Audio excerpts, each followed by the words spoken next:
लोटांगण वंदीन चरण डोळ्याने पाहिन रूप तुझे प्रेमे आलिंगिन आनंदे पूजिन भावे ओवाळीन म्हणे नमा त्वमेव माता च पिता त्वमेव त्वमेव बन्धुश्च सखा त्वमेव त्वमेव विद्या द्रविडं त्वमेव त्वमेव सर्वं मम देवदेव कायेन वाचा मनसेन्द्रियैव बुद्ध्यात्मना वा प्रकृति स्वभाव करोमि यद्यत् सकलं परस्मै नारायणायति समर्पयामि अच्युतं केशवं रामनारायणं कृष्णदामोदरं वासुदेवं हरिं श्रीधरं माधवं गोपिकावल्लभं जानकीनायकं रामचन्द्रं भजे हरे राम राम राम हरे हरे हरे कृष्ण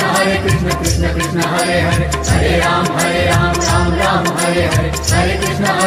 कृष्ण कृष्ण हरे हरे हरे राम राम राम हरे हरे हरे